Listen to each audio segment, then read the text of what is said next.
Golden Gate by Alistair MacLean. ഏകദേശം ഒരു ഉച്ചയോടുകൂടി golden Gate bridge ഒരു മിനി സിറ്റിയുടെ ലെവലിലേക്ക് മാറുകയാണ്. ഓൾറെഡി അവിടെ 3 ബസ്സുകളുണ്ട്, 2 പോലീസ് കാറ്, 2 പോലീസ് ബൈക്ക്, കൂടാതെ 2 ഹെലികോപ്റ്റർ. ഇതുകൂടാതെ ബ്രാൻസന്റെ നിർദ്ദേശപ്രകാരം അവിടേക്ക് 2 ടോയ്ലറ്റ് ബസ്സുകൾ വന്നു. അതുകൂടാതെ ഒരു മൊബൈൽ റെസ്റ്റോറൻറ്റ്,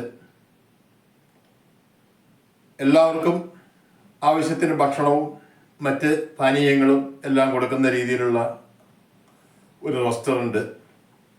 അങ്ങനെ എല്ലാ സംവിധാനങ്ങളും അവിടെ ആയി. ഒരു പോലീസ് കാർ കൂടി അവിടേക്ക് വന്നു ചേരുന്നു.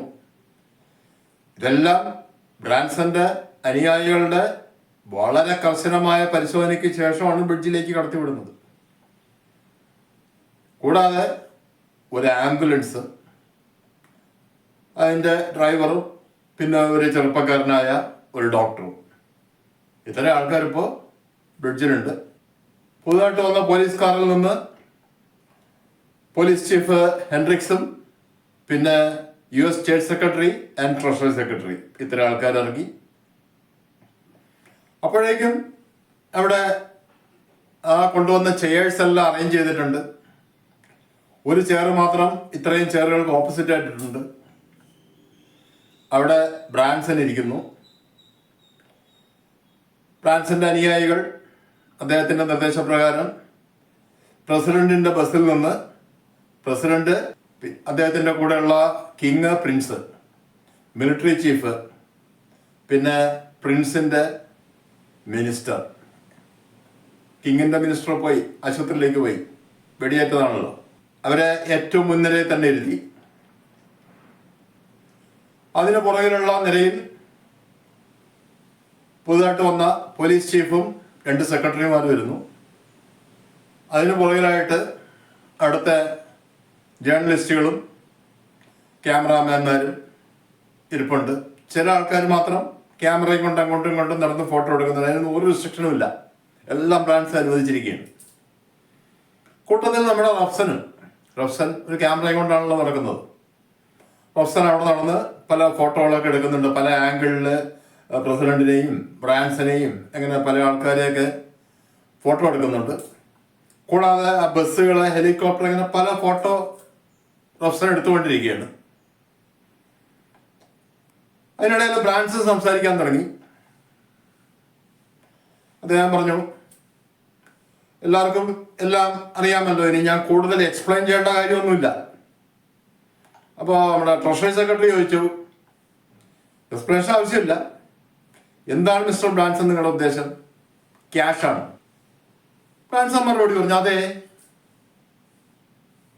എത്ര? ബ്രാൻസൺ എല്ലാവരെയും ഒന്നിങ്ങനെ നോക്കിയിട്ട് പറഞ്ഞു, ഒരു $30 കോടി. എല്ലാവരും ഞെട്ടാണ്. $30 കോടി. അതായത് അന്നത്തെ US നാഷണൽ ബഡ്ജറ്റിന്റെ ഏകദേശം 1% വരും. അത്രയും വലിയൊരു തുകയാണ് ബ്രാൻസൺ ആവശ്യപ്പെടുന്നത്. $30 കോടി. അവിടെ ഇരിക്കുന്നവർ മാത്രമല്ല, ലൈവ് ടെലികാസ്റ്റ് ഉണ്ട്, ടിവിയും, പിന്നെ TV എത്താത്ത ഭാഗങ്ങളിൽ റേഡിയോയും. TV എത്താത്ത ഭാഗം എന്ന് പറയുമ്പോൾ അല്ല, ഇന്നത്തെ സാറ്റലൈറ്റ് ടെലിവിഷന്റെ കാലമല്ല, അതുകൊണ്ട് തന്നെ എല്ലാ ഭാഗങ്ങളിലും TV റിലേ ഇല്ല. ഇല്ലാത്ത ഭാഗങ്ങളിൽ എന്തായാലും ലൈവായിട്ട് ആൾക്കാർ റേഡിയോയിലും കൂടെ കേൾക്കുന്നുണ്ട്. അങ്ങനെ അമേരിക്കൻ ജനത മുഴുവൻ ഞെട്ടാണ്. $30 കോടി. പ്രസിഡന്റ് ചോദിച്ചു, എന്തിനാണ് ബ്രാൻസൺ നിങ്ങൾക്ക് ഈ ഇത്രയധികം പൈസ? ബ്രാൻസൺ പറഞ്ഞു, അത് നിങ്ങൾ അറിയേണ്ട കാര്യമില്ല, ഞാൻ ചോദിക്കുന്ന പൈസ എനിക്ക് തരിക. അപ്പോൾ പ്രസിഡന്റ് പറഞ്ഞു, അങ്ങനെ നിങ്ങൾ ചോദിക്കുമ്പോഴേക്കും തരാൻ പറ്റില്ല, എനിക്ക് വ്യക്തമായിട്ട് കാരണം അറിയണം. കാരണം നിങ്ങൾ ഈ എമൗണ്ട് വല്ല ഭീകര പ്രസ്ഥാനങ്ങൾക്കോ കമ്മ്യൂണിസ്റ്റ് പ്രസ്ഥാനങ്ങൾക്കോ അങ്ങനെ അമേരിക്കയെ നേരിടുന്ന ഏതെങ്കിലും ശക്തികൾക്ക് കൊടുക്കില്ല എന്നെന്താ ഉറപ്പ്? അതിലും ഭേദം നിങ്ങൾക്ക് ഈ പൈസ തരാതെ ഞാൻ മരിക്കുകയാണ്. അറേബ്യൻ കിങ് പറഞ്ഞു, ശരി മിസ്റ്റർ ബ്രാൻസൺ, പ്രസിഡന്റ് പൈസ തരും. കാരണം ഈ കിങ്ങിന് ഒരു ലേശം പേടിയുണ്ട്. ജീവഭയം ഇത്തിരി കൂടുതലാണ്. പ്രസിഡന്റ് കുറച്ചുകൂടി ബോൾഡായിട്ട് നിൽക്കുന്നുണ്ട്. കിങ് അങ്ങനെയല്ല. ഏതായാലും കിങ് ഇത്രയും കേട്ട വഴിക്ക് സറണ്ടറായി. പ്രിൻസ് ആണെങ്കിൽ വായ തുറക്കുന്നില്ല. ഇത്രയും പേടിച്ചിരിക്കുകയാണ് ഇവർ രണ്ടുപേരും. പെട്ടെന്ന് ട്രഷറി സെക്രട്ടറി പറഞ്ഞു, ഏതായാലും ഇത്രയും സംസാരിച്ചെന്ന് എനിക്ക് തോന്നുന്നു നിങ്ങളൊരു സത്യസന്ധനായ കള്ളനാണെന്ന് തോന്നുന്നു. വളരെ നല്ല പ്രയോഗം, സത്യസന്ധനായ കള്ളൻ. ഇനി മറ്റെന്തെങ്കിലും ഉണ്ടോ? $20 കോടി വേറെ. അതെന്തിനാ? ഈ ഗോൾഡൻ ഗേറ്റ് ബ്രിഡ്ജ് ഞാൻ തകർക്കാതിരിക്കാൻ. ഗോൾഡൻ ഗേറ്റ് ബ്രിഡ്ജ് തകർക്ക്. പെട്ടെന്നൊരു ശബ്ദം കേട്ടു. എല്ലാവരും നോക്കുമ്പോൾ അതുവരെ സൈലന്റ് ആയിരുന്ന സാൻ ഫ്രാൻസിസ്കോ മേയർ ചാടി എണീക്കുകയാണ്. ഏകദേശം 100 കിലോ വെയിറ്റുള്ള നല്ല ശക്തിയുള്ള ഒരു മനുഷ്യനാണ്. ആർക്കും എന്താ സംഭവിക്കുന്നതെന്ന് മനസ്സിലാക്കുമ്പോഴേക്കും ഇദ്ദേഹം ചാടി എണീറ്റു. ബ്രാൻസന്റെ അടുത്തെത്തി അദ്ദേഹത്തിന്റെ മുഖത്തേക്ക് ഒരൊറ്റ ഇടി അങ്ങോട്ട് കൊടുത്തു. ബ്രാൻസൺ സീറ്റിൽ നിന്ന് മറിഞ്ഞു വീണു. പക്ഷെ അപ്പോഴേക്കും വാനി ഫാൻ അയാളുടെ മെഷീൻ കണ്ണുകൊണ്ട് ഈ മനുഷ്യന്റെ തലയ്ക്ക് പുറകെ ഒരടി അടിച്ചു. അദ്ദേഹം ബോധം കെട്ടു വീണു. ബ്രാൻസൺ ഒരുവിധം എഴുന്നേറ്റു. അദ്ദേഹത്തിന്റെ മൂക്കിൽ കൂടെ ചോര ഒഴുകുന്നുണ്ട്. അടി കൊണ്ട് ചുണ്ടൊക്കെ നല്ല സ്വെല്ല് ചെയ്തിട്ടുണ്ട്. അദ്ദേഹം ആ ഡോക്ടറെ അടുത്തേക്ക് വിളിച്ചു. ഡോക്ടർ അടുത്ത് വന്നു. വേണ്ട ഒരു ഫസ്റ്റ് എയ്ഡ് കൊടുത്തു. ബ്രാൻസൺ പറഞ്ഞു, അയാളുടെ അവസ്ഥയും കൂടെ ഒന്ന് നോക്ക്. വീണ് നടക്കുന്ന മേയറെ നോക്കിയാണ് പറയുന്നത്. ഡോക്ടർ ചെക്ക് ചെയ്തിട്ടുണ്ട്. കുഴപ്പമൊന്നുമില്ല, ബോധം പോയിന്നുള്ളൂ, അധികം വേണ്ടി വരും. ഏതായാലും തങ്ങളുടെ സുഹൃത്ത് ഇങ്ങനെ അടിച്ച് ബോധം കെടുത്താൻ മിടുക്കനാണ്, വലിയ അപകടമൊന്നുമില്ലാതെ. ബ്രാൻസൺ പറഞ്ഞു, പ്രാക്ടീസ്. നമുക്കിനി അടുത്ത കാര്യങ്ങളിലേക്ക് കിടക്കാം. അപ്പൊ നമ്മുടെ വാനിഫാൻ ചോദിച്ചു, ഇയാളെ എന്ത് ചെയ്യണം? അയാളെ ഇനിയിപ്പോ ഉപദ്രവിക്കൊന്നും വേണ്ട, പാവം. അയാളുടെ സിറ്റിയിലെ ബ്രിഡ്ജ് ഞാൻ തകർക്കുമെന്ന് പറഞ്ഞപ്പോ അയാൾക്ക് പെട്ടെന്ന് ദേഷ്യം വന്ന് കാണും. സാറില്ല, പോട്ടെ. പിന്നെ ഒന്നുകൂടി ആലോചിച്ചിട്ട് ബ്രാൻസൺ പറഞ്ഞു, അല്ലെങ്കിൽ ഒരു കാര്യം ചെയ്യും, അയാളെ വിലങ്ങ് വെക്കി. ഇനിയിപ്പോ ചാടി എണീറ്റ് എന്റെ തല അടിച്ച് തെറിപ്പിച്ചാലോ? പേടിയുണ്ട്, ഇത്തിരിയൊക്കെ പേടിയുണ്ട് അടി കൊള്ളുമ്പോ. ഏതായാലും അങ്ങനെ ബ്രാൻസന്റെ നിർദ്ദേശപ്രകാരം മേയറെ വിലങ്ങ് വെച്ചു. ബ്രാൻസൺ വീണ്ടും സംസാരിക്കാൻ തുടങ്ങി. അപ്പോഴേക്കും നമ്മുടെ മിലിറ്ററി ചീഫ് എണീറ്റ് ബ്രാൻസന്റെ അടുത്തേക്ക് വന്നു. അല്ല, നിങ്ങൾ ഈ പാലം തകർക്കുന്നൊക്കെ പറയുന്നുണ്ട്, അതിനും മാത്രമുള്ള എക്സ്പ്ലോസീവ്സ് ഒന്നും ഇവിടെ കാണാനില്ലല്ലോ. പെട്ടെന്ന് ബ്രാൻസൺ അവിടെ സൈഡിലൊരു ക്യാൻവാസിൽ കുറച്ച് കോൺ ഷേപ്പിലുള്ള സാധനങ്ങൾ നിരത്തി വെച്ചിട്ടുണ്ട്. അതിൽ നിന്ന് ആ പാലത്തിന്റെ തൂക്കുപാലമാണല്ലോ ഇത്, ഓരോ കേബിളിലേക്കും ഓരോ അറ്റാച്ച്മെന്റും ഉണ്ട്. ബ്രാൻസൺ പറഞ്ഞു, നിങ്ങൾ ഇത്തരം കാര്യങ്ങളിൽ വലിയ എക്സ്പെർട്ടാണുള്ളത്, ഈ അറേഞ്ച്മെന്റ് ഒന്ന് ചെക്ക് ചെയ്യേ. മിലിറ്ററി ചീഫ് നോക്കുമ്പോൾ കാണുന്നത് അതെല്ലാം നല്ല ഒന്നാം തരം സ്ഫോടക ശക്തിയുള്ള ബോംബുകളാണ്. അതിന് ഉള്ള അറ്റാച്ച്മെന്റ് കിടക്കുന്നത് ഈ പാലത്തിന്റെ കേബിളിലേക്കാണ്. അപ്പൊ പാലം മൊത്തം തകർക്കേണ്ട കാര്യം നമ്മൾ തൂക്കുപാലമാണ്. എന്റെ കേബിൾ പോയാൽ പിന്നെ ഒന്നുമില്ല, എല്ലാം പുഴയിലേക്ക് വീഴാണ്. മിലിറ്ററി ചീഫ് ചോദിച്ചു, അപ്പൊ അങ്ങനെ തകർക്കുമ്പോ നിങ്ങളും കൂട്ടത്തിൽ പോവില്ലേ? ഇല്ല, ഞാൻ അതിനു മുമ്പ് ഞാനും എൻ്റെ ആൾക്കാരും ഈ ഹെലികോപ്റ്ററിൽ കയറും. ഞങ്ങൾ പൊങ്ങിയതിന് ശേഷം ഇത് തകർക്കുള്ളൂ. റിമോട്ട് കൺട്രോളാണ്, അതിനുള്ള സാധനം എൻ്റെ കയ്യിലുണ്ട്. അപ്പൊ വീണ്ടും എല്ലാവരും ഞെട്ടുകയാണ്. ബ്രാൻസന്റെ പ്ലാനിങ് പിന്നെ അവർക്ക് മനസ്സിലാവുകയാണ്. സ്വയം അപകടപ്പെടാതെ ബാക്കിയുള്ളവരെ എങ്ങനെ അപകടപ്പെടുത്താം എന്ന് ബ്രാൻസൺ നല്ലപോലെ പ്ലാൻ ചെയ്ത് തന്നെയാണ് ഇതൊക്കെ ചെയ്തിരിക്കുന്നത്. വീണ്ടും പ്രസിഡന്റ് പറഞ്ഞു, ഇതൊന്നും അനുവദിക്കാൻ പറ്റില്ല, ഇതൊന്നും അനുവദിച്ചു തരില്ല. പെട്ടെന്ന് ബ്രാൻസൺ പോക്കറ്റിൽ നിന്ന് പിസ്റ്റൾ എടുത്തു. നിങ്ങൾ ആ കയ്യിൽ ഒരു വടി കൊണ്ട് നടക്കുന്നുണ്ടല്ലോ, അത് അദ്ദേഹം ഇങ്ങനെ ഒരു ഗമയ്ക്ക് കൊണ്ട് നടക്കുകയാണ്. നല്ല ആരോഗ്യമുള്ള മനുഷ്യനാണ്. അത് കുത്തി നടക്കേണ്ട ഒരു അവസ്ഥ ആലോചിച്ചിട്ടുണ്ടാ? കാൽമുട്ട് ഞാൻ വെടിവെച്ച് തകർത്ത പിന്നെ ജീവിതകാലം മുഴുവൻ അതും കുത്തി നടക്കേണ്ടി വരും. പിന്നെ ഒരു കാര്യം, തൽക്കാലം നിങ്ങൾ എൻ്റെ തടങ്കലിലുള്ള ആളാണ്, നിങ്ങൾക്കിപ്പോൾ അധികാരമൊന്നുമില്ല, ഞാൻ പറയുന്നത് കേട്ടാൽ മതി. പിന്നെ ആരും ഒന്നും മിണ്ടിയില്ല. റാൻസം വീണ്ടും പറഞ്ഞു ഇനി ഒരു വാൽക്കഷ്ണം. വീണ്ടും നമ്മുടെ ട്രഷറി സെക്രട്ടറി ചോദിച്ചു ഇനിയോ? ഇനി എന്താ? ഇനി ഒരു $2.5 ലക്ഷം.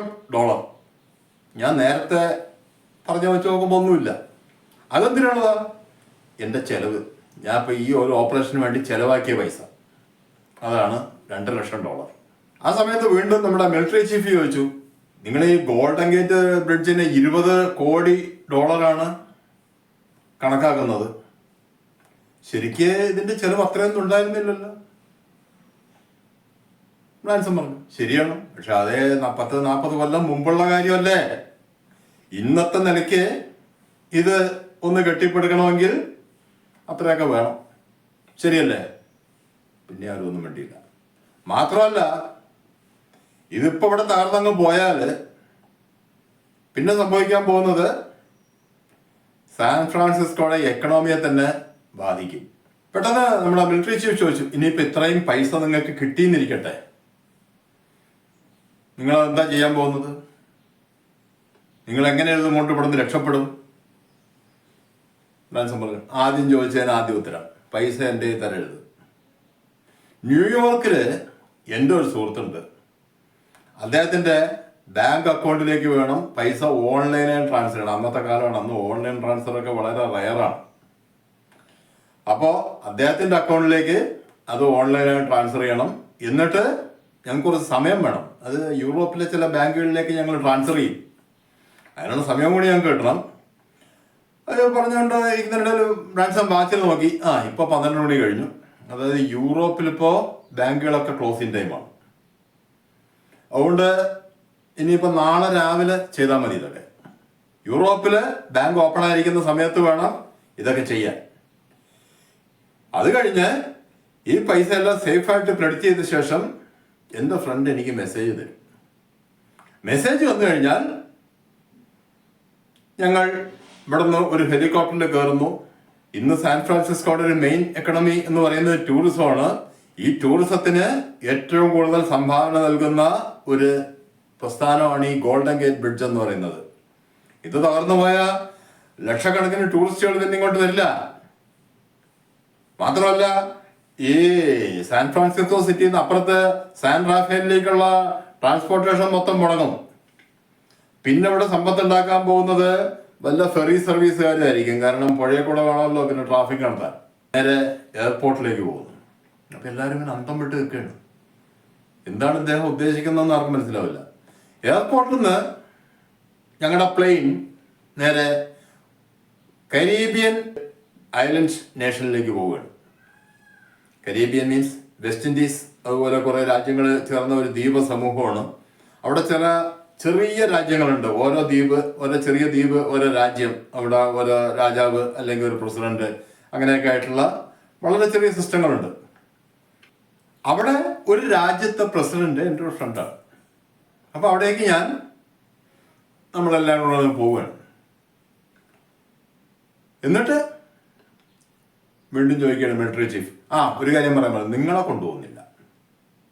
ഞാന്, പ്രസിഡന്റ്, കിങ്, പ്രിൻസിന്റെ മിനിസ്റ്റർ, ഇത്ര ആൾക്കാരെ പോകുന്നുള്ളൂ. ഈ മിലിറ്ററിക്കാരെയൊക്കെ അങ്ങോട്ട് കൊണ്ടുപോയി ശരിയാവില്ല. കാരണം എന്താ വെച്ചാൽ പിന്നെ നിങ്ങളുടെ ആൾക്കാർക്ക് ദേഷ്യം കൂടും. പട്ടാളക്കാരെയാണ് ഉദ്ദേശിക്കുന്നത്.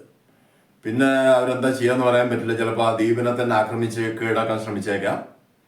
അപ്പൊ അതുകൊണ്ട് നിങ്ങളെ കൊണ്ടുപോകില്ല, ബാക്കി ഞങ്ങളങ്ങ് പോകും. വീണ്ടും ചോദിക്കണം മിലിറ്ററി ചീഫ്, അപ്പോ നിങ്ങളുടെ പ്ലെയിന് എയർപോർട്ടിൽ നിൽപ്പുണ്ടോ? തൽക്കാലം ഇല്ല. മാത്രമല്ല എനിക്കിപ്പോ ഒരു പ്ലെയിൻ ഉണ്ടെന്ന് എനിക്കട്ടെ, ഇത്രയും വലിയ US പ്രസിഡന്റിനെ അതുപോലെ കിങ്ങിനെയൊക്കെ അത്തരം ഒരു പ്ലെയിനിൽ കൊണ്ടുപോകാൻ പറ്റുമോ? അതായത് പ്രസിഡന്റിന്റെ സ്പെഷ്യൽ പ്ലെയിൻ ഉണ്ടല്ലോ, അത് ഞങ്ങൾക്ക് വിട്ടു തരണം. വീണ്ടും എല്ലാരും ഞെട്ടുകയാണ്. അങ്ങനെ ഞങ്ങൾ ആ രാജ്യത്ത് പോകുന്നു. ഒരു ദിവസം അവിടെ താമസിച്ചിട്ട് തിരിച്ചു വരുന്നു. ആ സമയത്ത് അതുവരെ മിണ്ടാതിരുന്ന സ്റ്റേറ്റ് സെക്രട്ടറി ചോദിച്ചു, നിങ്ങൾ തിരിച്ചു വരുന്നോ ഈ രാജ്യത്തേക്ക്? അതെന്താ, ഇത് എൻ്റെ മാതൃരാജ്യമാണല്ലോ. ഇവിടേക്ക് പിന്നെ ഞാൻ തിരിച്ചു വരില്ലേ? എനിക്കെന്താ ഈ രാജ്യത്ത് വരാൻ പാടില്ലേ? അപ്പൊ ഇവിടുത്തെ നിയമം കയ്യും കെട്ടി നോക്കി നിൽക്കുമെന്നാണ് പറയുന്നത്. പെട്ടെന്ന് ബ്രാൻസൺ ഒന്ന് ചിരിച്ചു. താങ്കൾക്ക് ഇത്രയും നിയമത്തിനെ കുറിച്ച് അറിയില്ല എന്ന് ഞാൻ വിചാരിച്ചില്ല. താങ്കൾക്ക് അറിയില്ലേ, US പ്രസിഡന്റ് മാപ്പ് കൊടുത്താൽ പിന്നെ ഇവിടെ ഒരു നിയമം ഒന്നും ചെയ്യില്ല. അതായത് US പ്രസിഡന്റിനെ കൊണ്ട് മാപ്പ് കൊടുപ്പിക്കാനുള്ള നടപടികൾ വരെ സ്വീകരിക്കാൻ റെഡിയായിട്ടാണ് ബ്രാൻസൺ ഇരിക്കുന്നത്. അപ്പൊ നമുക്കറിയാലോ, ഇവിടെ സുപ്രീം കോടതി ശിക്ഷിച്ച ഒരാളെ പോലും പ്രസിഡന്റിന് വേണമെങ്കിൽ മാപ്പ് കൊടുത്ത് ഒഴിവാക്കാം. അതേപോലെ US പ്രസിഡന്റ് എല്ലാവർക്കും, ബ്രാൻസനും ബ്രാൻസന്റെ അനുയായികൾക്കും നിരുപാധികം മാപ്പ് കൊടുക്കും. അവർക്കെതിരെ പിന്നെ ഒരു ക്രൈമും ഇല്ല എന്നുള്ള ഒരു തീരുമാനത്തിൽ എത്തണം എന്ന് ബ്രാൻസൺ ആവശ്യപ്പെടുകയാണ്. പ്രസിഡന്റ് പറഞ്ഞു, എനിക്ക് എൻ്റെ സ്റ്റാഫിനോട് അതുപോലെ ഈ വന്നിരിക്കുന്ന ഭരണാധികാരികളോട് എല്ലാവരോടും ഒന്ന് ചർച്ച ചെയ്യണം. ശരി, നിങ്ങളുടെ ബസ്സിൽ തന്നെ പോയി ചർച്ച ചെയ്തോളൂ, വാതിലടച്ചോളൂ. വാതിലടച്ചു കഴിഞ്ഞാൽ പിന്നെ അത് സൗണ്ട് പ്രൂഫ് ആണല്ലോ, പുറത്താർക്കും ഒന്നും കേൾക്കാൻ പറ്റില്ല. പിന്നെ ഒരു കാര്യം കൂടെ ആലോചിക്കണം, നിങ്ങളൊന്ന് സമ്മതിക്കുന്നില്ല, ചർച്ചയൊക്കെ ചെയ്ത് ലാസ്റ്റ് അവസാനം സമ്മതിക്കുന്നില്ല എന്നാണ് തീരുമാനം എന്നിരിക്കട്ടെ. ഞാൻ പിന്നെ ചെയ്യാൻ പോകുന്നത് എന്താണെന്നറിയുമോ? നിങ്ങളെ മൂന്നാളെയും ബലമായിട്ട് ഞാൻ കരീബിയനിലേക്ക് കൊണ്ടുപോകും. നിങ്ങളെ തടവിൽ പാർപ്പിക്കും. അതോടെ ഗൾഫ് ഏരിയ മൊത്തം അളകും. കാരണം അവരുടെ ഒരു പ്രധാനപ്പെട്ട കിങ്ങിനെയും പ്രിൻസിനെയും US-ന്റെ അതിഥികളായി വന്നിട്ട് തടവിൽ പാർപ്പിച്ചിരിക്കുന്നു എന്നുള്ളൊരവസ്ഥ വന്നു കഴിഞ്ഞാൽ അതോടെ അമേരിക്കയിലേക്കുള്ള ഓയിൽ സപ്ലൈ നിൽക്കും. ഇന്ന് അമേരിക്കയ്ക്ക് ഒരുപാട് സ്വന്തമായിട്ട് ഓയിൽ മാനുഫാക്ചറിങ് യൂണിറ്റുകളുണ്ട്, റിഗിങ് യൂണിറ്റുകളുണ്ട്. അന്ന് അമേരിക്ക ഗൾഫ് മേഖലയെ ആശ്രയിച്ച് മാത്രമാണ് പെട്രോളിയം ഇറക്കുമതി ചെയ്ത് അവരുടെ ട്രാൻസ്പോർട്ടേഷൻ നടത്തുന്നത്. അപ്പൊ അതുകൊണ്ട് അത് നിന്ന് കഴിഞ്ഞാൽ US എക്കണോമിയെ തകരുകയാണ്. ഒന്നും മിണ്ടാതെ അവരെല്ലാം ആ ബസ്സിൻ്റെ അകത്ത് കയറി വാതിലൊക്കെ അടച്ചു, ചർച്ച തുടങ്ങി. ഈ സമയത്ത് ബ്രാൻസൺ അദ്ദേഹത്തിന്റെ റേഡിയോ ഓപ്പറേറ്റർ ക്രൈസ്ലർ അടുത്ത് വിളിച്ചു. ക്രൈസ്ലർ, നമ്മുടെ വയർലെസ് ബഗ് ആക്റ്റീവ് അല്ലേ? അതെ സർ. ശരി, അവർ പറയുന്നതെല്ലാം റെക്കോർഡ് ചെയ്ത് തരാം. ക്രൈസ്ലർ ബ്രാൻസന്റെ ബസ്സിൻ്റെ അകത്ത് കയറി അതിൻ്റെ അകത്തുനിന്ന് ഒരു ഹെഡ്ഫോൺ എടുത്ത് ചെവിയിൽ വെച്ചു. മനസ്സിലായി അവിടുത്തെ ചർച്ച ഇവിടെ കൃത്യമായിട്ട് കിട്ടുന്നുണ്ട്. അദ്ദേഹം ഒരു ടേപ്പ് റെക്കോർഡർ ഓൺ ചെയ്തു. പ്രസിഡന്റിന്റെ ബസ്സിൻ്റെ അകത്ത് നടക്കുന്ന ചർച്ചകൾ മുഴുവൻ അവിടെ റെക്കോർഡ് ചെയ്യപ്പെടാൻ തുടങ്ങി. രാവിലെ USS ന്യൂജേഴ്സി എന്നുള്ള കപ്പല് ആ പാലത്തിനടിയിലൂടെ പോയതിനു ശേഷം റഫ്സനും ഏപ്രിൽ വെനസ്ഡേയും കുറച്ചധികം നേരം തമ്മിൽ സംസാരിച്ചു. പല കാര്യങ്ങളും അവർ പരസ്പരം ഷെയർ ചെയ്തു. അപ്പൊ ഈ ഫോട്ടോ ഒക്കെ എടുത്തുകൊണ്ട് നടക്കുന്ന റഫ്സന്റെ അടുത്തേക്ക് ഏപ്രിൽ വെനസ്ഡേ വന്നു. താങ്കൾ ഇനി എന്താ ചെയ്യാൻ പോകുന്നത്? അപ്പോ റഫ്സൻ ചോദിച്ചു, എന്ത് ചെയ്യേ? അല്ല, എന്തെങ്കിലും ചെയ്യണ്ടേ? ചെയ്യണമെന്ന് ആഗ്രഹമുണ്ട്, പറ്റണ്ടേ? അപ്പൊ താങ്കൾ രാവിലെ ചില കാര്യങ്ങൾ എൻ്റെ അടുത്ത് പറഞ്ഞതാ. റഫ്സൻ പറഞ്ഞു, മിണ്ടരുത്, ഞാൻ കുറച്ചു നേരം ഒന്ന് ആലോചിക്കട്ടെ. റഫ്സനും ആ കുട്ടിയും ആ പാലത്തിലൂടെ എല്ലാം അങ്ങോട്ടും ഇങ്ങോട്ടും നടക്കാൻ തുടങ്ങി. നമ്മുടെ ബ്രാൻസന്റെ ലിമിറ്റിന്റെ അകത്തൂടെ, അതിനപ്പുറത്തോട്ട് വെള്ളവരയുടെ അപ്പുറത്തോട്ട് പോകാൻ പാടില്ല. അങ്ങനെ നടക്കുന്നതിനിടയിൽ പെട്ടെന്ന് റഫ്സനും നിന്നു. അപ്പൊ ഇവരെയൊന്നും ഇപ്പൊ ആരും കഴിഞ്ഞു, പത്രക്കാരെയൊന്നും ആരും തിരിഞ്ഞു നോക്കുന്നില്ല. കാരണം അവരുടെ അടുത്ത് ആയുധങ്ങളൊന്നുമില്ല എന്നുള്ള കാര്യം എല്ലാവർക്കും ഉറപ്പാണ്. ബ്രാൻസന്റെ അനുയായികൾ മുഴുവൻ അവിടെ മെഷീൻ ഗണ്ണും പിടിച്ചുകൊണ്ട് നടക്കുന്നുണ്ട്. റഫ്സൻ ചോദിച്ചു, അസുഖം വന്നിട്ടുണ്ടോ അടുത്ത കാലത്തെങ്ങാനും? പിന്നെ അസുഖം വരാത്ത മനുഷ്യരുണ്ടോ? അസുഖം വന്ന് ഹോസ്പിറ്റലിൽ കിടന്നിട്ടുണ്ടോ? ഇല്ല. കിടക്കാൻ താല്പര്യമുണ്ടോ? ആ കുട്ടിക്ക് മനസ്സിലാവുകയാണ് റഫ്സൻ എന്തോ പ്ലാൻ ചെയ്തിട്ടുണ്ട്. വേണ്ടി വന്നാൽ കിടക്കാം. അങ്ങനെ പോകുന്ന വഴിക്ക് ബ്രാൻസൺ പിടിച്ചാലോ? ബ്രാൻസൺ പിടിക്കുക എന്തിന്? അല്ല, എൻ്റെ മെസ്സേജ് വല്ലതും കണ്ട് ബ്രാൻസൺ പിടിച്ചാലോ? പിടിച്ചാൽ എനിക്ക് വേദനയൊന്നും സഹിക്കാൻ പറ്റില്ല. ഞാൻ പറയും നിങ്ങളാണ് അതിൻ്റെ ആളെന്ന്. അക്കാര്യത്തിൽ സംശയമൊന്നും വേണ്ട. ഞാൻ അത്ര വലിയ ധീര വനിതയൊന്നുമല്ല. ഓക്കെ, നമുക്ക് ആലോചിക്കാം. അങ്ങനെ വീണ്ടും റഫ്സൻ ക്യാമറ എടുത്തു, മെല്ലെ നടന്ന് ആ ആംബുലൻസ് നിൽക്കുന്നതിൻ്റെ അടുത്തെത്തി. അപ്പം അതിൻ്റെ സൈഡിലായിട്ട് ആ ഡോക്ടർ നിൽപ്പുണ്ട്. ഡോക്ടറുടെ 1-2 ഫോട്ടോ ഒക്കെ എടുത്തു. അപ്പൊ ഡോക്ടറുടെ മുഖമാകെ ഇങ്ങനെ ഇരുണ്ടാണ് ഇരിക്കുന്നത്. ഒരു ഗ്ലൂമി ഫീലിങ്ങിലാണ് ഡോക്ടർ. എന്താ, എനിക്ക് നല്ല പബ്ലിസിറ്റി തരാനായിരിക്കും അല്ലേ? റഫ്സൻ പറഞ്ഞു, അതിപ്പോ ആഗ്രഹിക്കാത്ത മനുഷ്യരുണ്ടോ? ഉടനെ ഡോക്ടർ പറഞ്ഞു, ഈ ഒരു സാഹചര്യത്തിൽ എനിക്ക് ആഗ്രഹമില്ല. അതെന്താ അങ്ങനെ? എന്റെ രാജ്യത്തിന്റെ പ്രസിഡന്റിനെ ഒരുത്തൻ ബന്ദിയാക്കി വെച്ചുകൊണ്ട് വിലപേശുന്നു. അത്തരം ഒരു സന്ദർഭത്തിൽ എനിക്ക് പബ്ലിസിറ്റിയുടെ ആവശ്യമില്ല. റഫ്സൻ ചോദിച്ചു, താങ്കൾക്കപ്പോൾ ഈ പ്രസിഡന്റിനോട് അത്രയും സ്നേഹവും ബഹുമാനവും ഒക്കെ ഉണ്ടോ? ആർക്കാ ഇല്ലാത്തത്? ഈ അമേരിക്കയിലെ എല്ലാ ജനങ്ങളും അദ്ദേഹത്തെ അത്രയും ബഹുമാനിക്കുന്നുണ്ട്. മെല്ലെ റഫ്സൻ അടുത്ത് എന്ന് ചോദിച്ചു, എന്നാ പിന്നെ എന്നെ ഒന്ന് സഹായിക്കൂ. നിങ്ങളെ സഹായിക്കേ? ഞാനൊരു ഗവൺമെന്റ് സർവൻ്റ് ആണ്. ഗവൺമെന്റ് സർവൻ്റോ? അപ്പൊ ഈ ക്യാമറയൊക്കെ? പിന്നെ നിങ്ങൾ എന്താ വിചാരിച്ചത്, ഞാൻ ഷർട്ടിന്റെ മുന്നിൽ FBI എന്നിങ്ങനെ എഴുതിക്കൊണ്ട് ഇവിടെ നടക്കണോ? നിങ്ങൾ FBI ഏജന്റ് ആണോ? അതെ. സാധാരണ FBI ഏജന്റുമാര് അവരുടെ ഐഡന്റിറ്റി പറയാറില്ലല്ലോ, നിങ്ങളെന്താ ഇങ്ങനെ? അത് ഞാൻ സാധാരണ FBI ഏജന്റ് അല്ല. അങ്ങനെയുള്ളവരെയൊക്കെ രാവിലെ ഇവിടെ നിന്ന് പറഞ്ഞു വിട്ടു. ഞാൻ എന്നെ സഹായിക്കുന്നവരോട് എൻ്റെ ഐഡന്റിറ്റി പറയും. ഇവിടെ ഞാനെന്താ വേണ്ടത്? ഞങ്ങളുടെ ഇടയിൽ ഒരു ജേർണലിസ്റ്റ് ഉണ്ട്, ഏപ്രിൽ വെനസ്ഡേ. ആ പച്ചക്കണ്ണും സ്വർണ്ണമുടിയുള്ള പെൺകുട്ടി. അപ്പോൾ ഡോക്ടറും അവളെ പ്രത്യേകം ശ്രദ്ധിച്ചിട്ടുണ്ട്. ഞാൻ നേരത്തെ പറഞ്ഞ കാര്യമാണ്, ഏത് ആൾക്കൂട്ടത്തിലും പ്രത്യേകം ശ്രദ്ധിക്കപ്പെടുന്ന ഒരു സുന്ദരിയാണ്.